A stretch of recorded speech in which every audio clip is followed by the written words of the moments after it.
Welcome back. This is Dr. Jin Sung, where clinical excellence meets excellent results.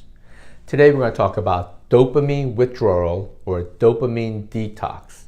Is it real? The short answer is yes. I like to characterize it as more of a dopamine balance issue. So let's get right into some of these factors.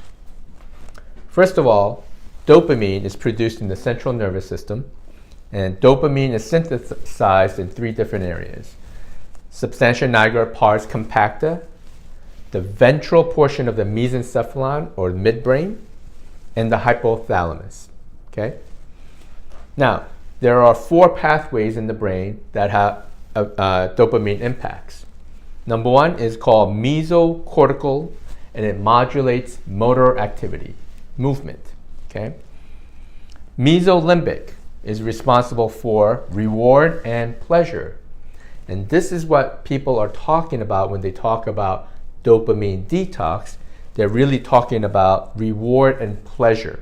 Okay? There's another pathway called nigrostriatal, and this is called the basal ganglia areas, or modulates motor activity and personality. So this is where things like Parkinson's disease or movement disorders or Tourette's really lives. Something called tubero-infundibular, and that is the hypothalamus modulating prolactin. Okay? Prolactin is what makes the breast larger and helps to produce milk when you have a child. Okay? So those are the four major pathways. And when people talk about dopamine withdrawal, almost always they're talking about the mesolimbic pathway, about reward and pleasure. So, we know where dopamine is produced in the central nervous system, but in the peripheral nervous system, it's produced in the adrenal medulla, okay, the adrenal glands, and partially in the kidneys and the T cells, your immune cells. DA, which is dopamine, in the peripheral nervous system, has a sympathetic response. It increases heart rate and blood pressure, and it has responsibility in what we call renal hemodynamics, the functions of the kidney.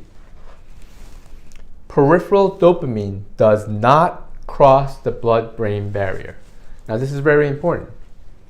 It does not cross. So what is produced in the periphery does not cross into the brain, and vice versa. And it's broken down peripherally if it's produced in the periphery, and in the brain it's broken down within the brain. So taking dopamine, you have to make sure it has to cross the blood-brain barrier to have a central effect. Now, dopamine, what does it do? It's a neurotransmitter. It's responsible for physical and psychological arousal. It's a balance between pain, pleasure, movement, and reward. Small amounts of dopamine release is a constant. So your body is constantly trying to maintain just an even balance of low dopamine.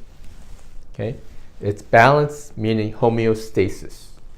Now this homeostasis can go up and down depending on what is happening, right? So if you went for a long run, you might have a release of dopamine. Okay? If you play sports and you win, you have a release of dopamine. But when you have excessive stimulation of dopamine, that's when you get into problems. So what are some of the things that overstimulate our dopamine system? Caffeine is one. Stimulants, any type of stimulants. Social media. You ever see a child check their phone every 5 seconds, right? They're looking for that little dopamine hit. Social media, right? It's instantaneous gratification. Pornography or porn, junk food, sugars, carbs will stimulate the areas that increase dopamine release. Gambling and video games. So these are the major components that will overstimulate this constant of dopamine, the low level of dopamine that we should have. So you get an overstimulation that persists, and then when you have overstimulation, it's almost always followed by pain and depression. So people who have this issue, if you take that away from them, they will feel down. They might feel a little depressed.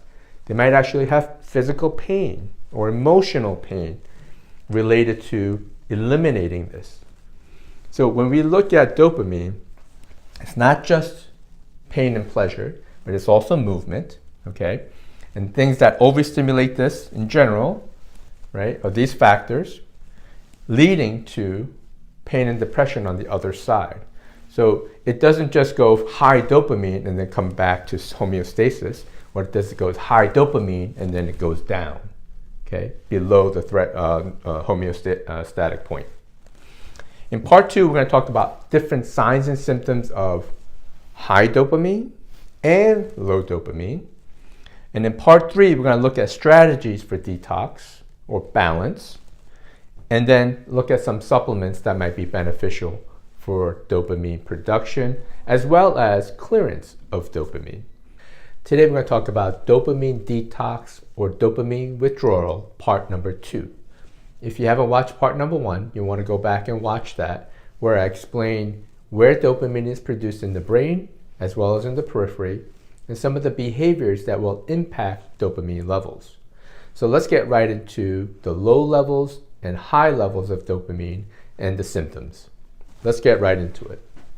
Low dopamine, feeling of worthlessness, hopelessness, feeling of self-destructiveness, meaning you want to kind of do things that will be destructive in your life. Inability to handle stress, anger and aggression with small amounts of stress, easily triggered. Fatigue, even after long hours of sleep. Need to isolate. You just don't want to deal with people, right? Which is lack of concern for family or loved ones. Like you can say someone is passed away. It might be a loved one or a friend, and you're apathetic. ADD, attention deficit disorder. Okay. Procrastination, this is big. Poor follow through. Start something, never finish. There's motivational issues. Need stimulants or recreational drugs to get, that high of dopamine. You also have low libido, and you're quick-tempered, angered very easily. Okay, all these symptoms can lead to depression, movement disorders, things like Parkinson or similar types where you get slowness, anxiety, learning disability, especially with also addiction. So you want to be careful when you have low dopamine that you don't fall into something that stimulates dopamine centers and you get addicted to it, especially those drugs, right? So that's low dopamine. And let's talk about high dopamine. When you have high dopamine, okay, in extreme cases, you'll see things, hear things, and feel things that are not present. You can have sexual aggression, inappropriate behavior, leading to things like promiscuous behaviors, excessively social, you want to go out all the time, anxiety, hyperactivity, anger, right? Easily angry all the time, which can lead to mental illnesses, schizophrenia, Tourette syndrome, or hyperkinetic movements that you twitch and do things that are kind of abnormal or out of the ordinary. So these things can be a sign of high dopamine, okay? More extreme cases, obviously. So when we look at the continuum of different symptoms for patients who have low and high dopamine, we can see that in the very low states, you can have things like Parkinson's disease, right? Or Parkinson's disorder. Then obesity, because you're always trying to fuel yourself with carbohydrates and junk food. Makes you feel better temporarily. There's things like depression, ADD, attention deficit disorder, and attention hyperactivity disorders also. Right in the middle is your happy place. Happy and you're balanced. That's where you want to be, okay? When you go and you have excessive dopamine, you're going to be more social, okay? More promiscuous. You're going to have Tourette syndrome. You're going to have anorexia because of body distortion and perception, right? You're seeing things that are not really there. You can become paranoid and schizophrenic. So if you look at this continuum, low to high, okay? Now, obviously, most people are not going to have extreme symptoms of low dopamine or high dopamine, but when you start to see some of these symptomatology, you may start to relate to it. Yeah, I feel kind of low mood. My self-worth. I question, why I'm on this earth and start to feel like my worth is not there.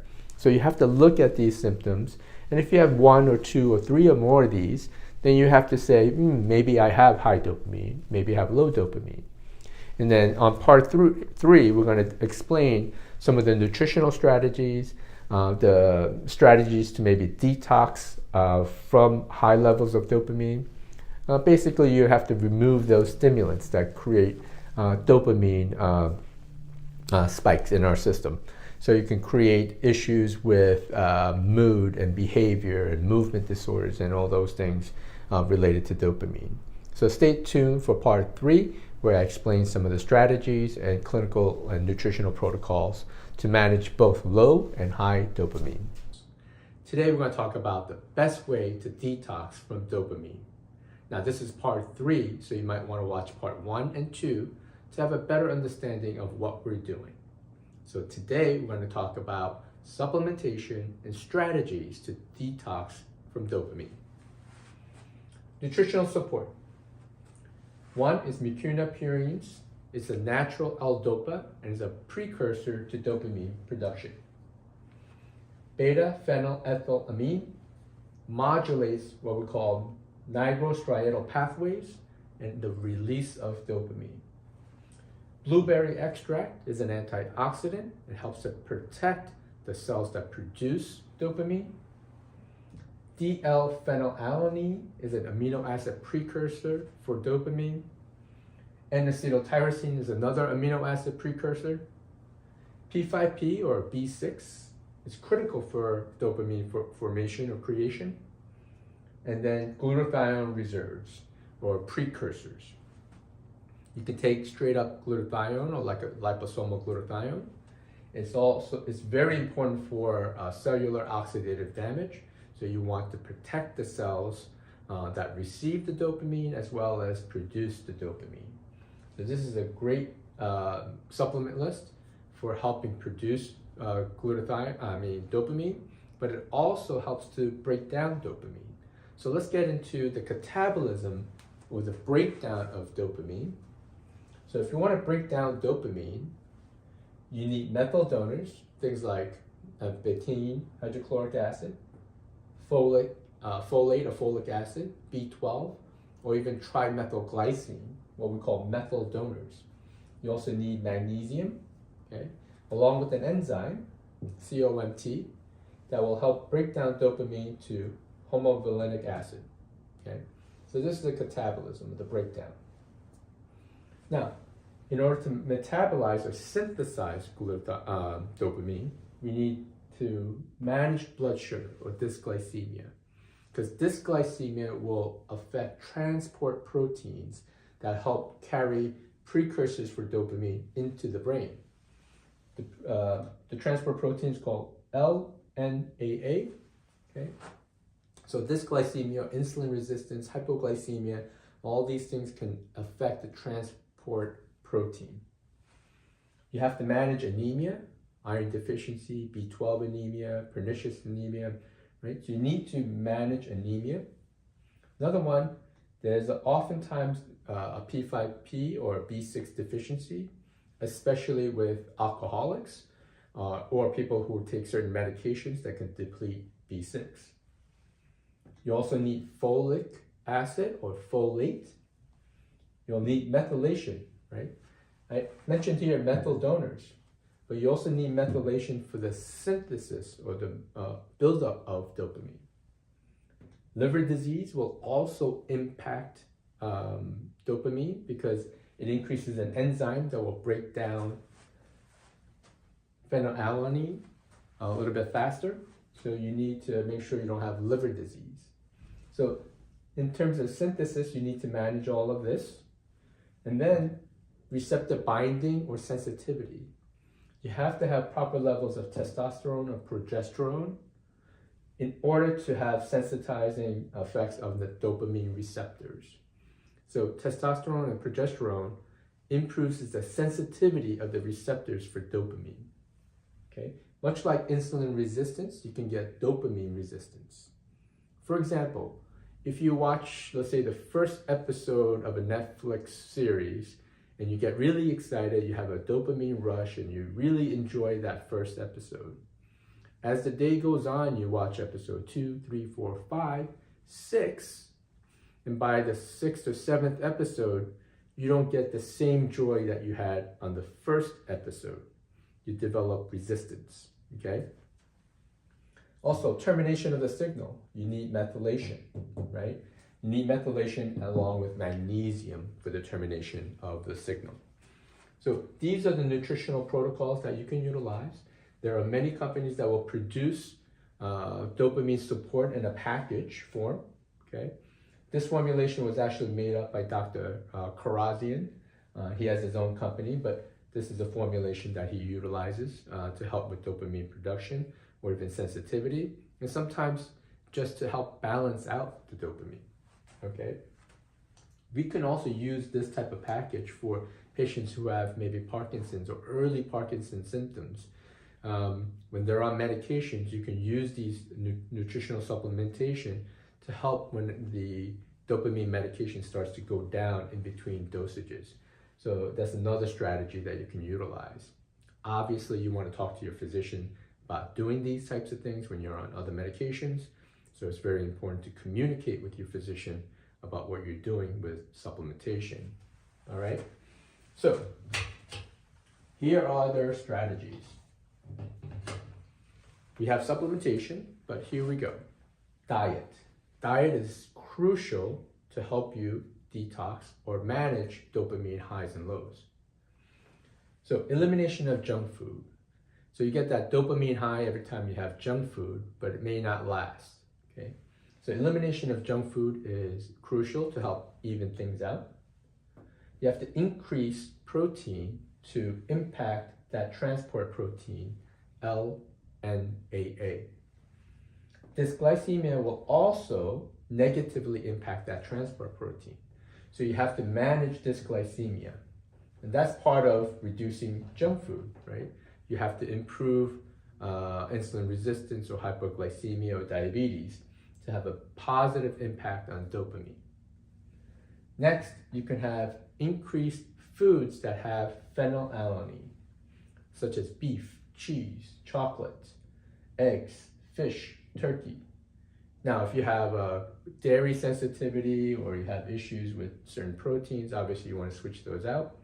But essentially, certain proteins will have phenylalanine, which will help with that transport protein and the precursors to make dopamine. Okay. Habits. Cold plunges. Okay. Cold plunges will increase by 200% your dopamine levels. But it's a long arc. What I mean is the dopamine doesn't just go shooting up. It takes a little while, but it will go and creep up about 200%. It's like taking a hit of cocaine, basically, but it's not addictive in that way. Exercise will increase it by 100 to 200% also. So vigorous exercise that make you sweat. Intermittent fasting. Okay. Intermittent fasting will, you'll decrease that, the joy of eating foods or junk food, etc., right?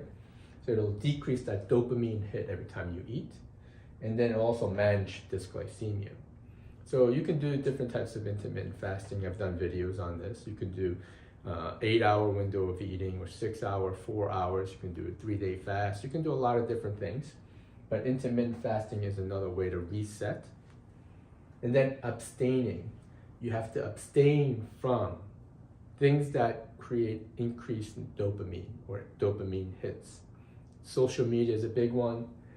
Video games, pornography, energy drinks like caffeine and these Red Bulls and all these energy drinks that people are drinking, gambling, and other things that spike your dopamine. It might be a different vice for you, but you want to eliminate those vices. Okay? Now, we have this over here. It says dopamine down the side over here. And this was created by Dr. Lembke. She wrote a book called Dopamine Nation. So you might want to read that. But I'm going to go ahead and summarize what she says. This dopamine is an acronym, and it says data. So the idea is to collect data, objective data as to what activities you're doing, what is the source, what is the duration, what is the frequency of what you're doing. So let's say you have, you drink alcohol, and you break it down and you go, how many drinks do I have in a day? I have 3. Okay, and then in a week, it's 21. I have over 21 drinks a week. That's quite a bit. So some people, just knowing that they had 21 drinks in a week is a enlightening moment. So you have to collect the data, okay? Objectives. Why is the patient doing these activities? What is it using it to compensate for? You have to figure that out. What activities are actually that you're doing to stimulate dopamine hits? Problems. What problems does these activities cause? Meaning these activities where you do social media, gambling, all this stuff. What problems does it cause in your life? Abstinence. Once you figure that out, you want to stop the activity. Okay, that's very difficult. Abstinence can be painful. When you go into what we call the dopamine low, you can actually have pain, physical pain, emotional pain. Okay, Dr. Lembke talks about balancing that seesaw between pain and pleasure, right? That's why when we talk about cold plunges and exercise, you're actually increasing pain, right? And then eventually what happens, it'll shift towards dopamine. So it's that fine balance and seesaw of pain and pleasure, okay? And abstinence will bring you some pain in the beginning, but it will bring it back up and level it off, right? Mindfulness, right? Observing how you feel as you start to detox from it. You have to kind of journal and figure out, you know, what has it made me feel detoxing from this. Insight. This is crucial because the patient makes a realization. They go, oh my goodness, I haven't had this before and I feel so much better in this way, or I had these withdrawal symptoms, and they make the realization, wow, this one habit was causing me angst or difficulty in my life. Next steps, changing the habit that was causing you the problems, right? It might be just elimination of the habit. It can be, you can change your relationship to the habit, the timing and frequency in terms of going on social media. You might decide, I'm not going to check my phone. Only once a day will I check my phone for social media, and only do it for 10 to 15 minutes, max. That's it. Not check it every 5 minutes, every time you get a notification. So it's important to turn off those notifications that you get when you get a social media text or notification of a post. You have to experiment. Once you do this process, you have to experiment. Can you even incorporate that behavior back? You have to figure out if that behavior is manageable, and you can set guidelines, and you have to experiment what will work for you. So essentially that is what dopamine stands for in terms of Dr. Lembke's book. But I would highly recommend you go ahead and read that book. It's called Dopamine Nation, okay? Also, there's another doctor, Dr. Kharrazian, which is a great physician and educator. I get a lot of information from Dr. Kharrazian, his concept of functional medicine and functional neurology. And that's why dopamine falls right into my wheelhouse, because we're talking neurology along with functional medicine. And then there's a Dr. Huberman, who has taken on the idea of the dopamine nation and dopamine detox. He's a Stanford professor, and he has some great information about dopamine, so you can listen to his podcast. So there's a lot of good information about utilizing dopamine. At the end of the day, it's about balance. It's about balancing your life, right? When you have dopamine detox and you have abstinence, and really you should do this for 30 days, right? And what do you do when you don't have social media? What do you do when you don't have these vices that give you these dopamine hits? Maybe it's just about getting low dopamine hits, like going for a walk, walking in nature, right? Meditating, reading a good book. Those are all low dopamine hits. And it's good to help you, have some level of dopamine without excessive spikes in dopamine, right? So these are the strategies. I'll go ahead and link the video about the precursors for dopamine. And I will also link a video on the precursors for glutathione, part 1 and 2 of dopamine. And I will also put this in the description below because there's a lot of information on this board. And what I'll do is I'll make sure all that is written in the description below the video. All right. I just want to say also thank you to all the viewers and let you know that I actually have an online store available. We'll link that below in the description where you can purchase really high quality supplementation, what we call physician brands. We know the quality and the availability of these products. And it's a great way for you to purchase supplements knowing that it's coming from the right source. And I'll link that link below also. Okay, my name is Dr. Jin Sung, where clinical excellence meets excellent results. And we'll see you guys next week on the healthy side. Have an awesome day.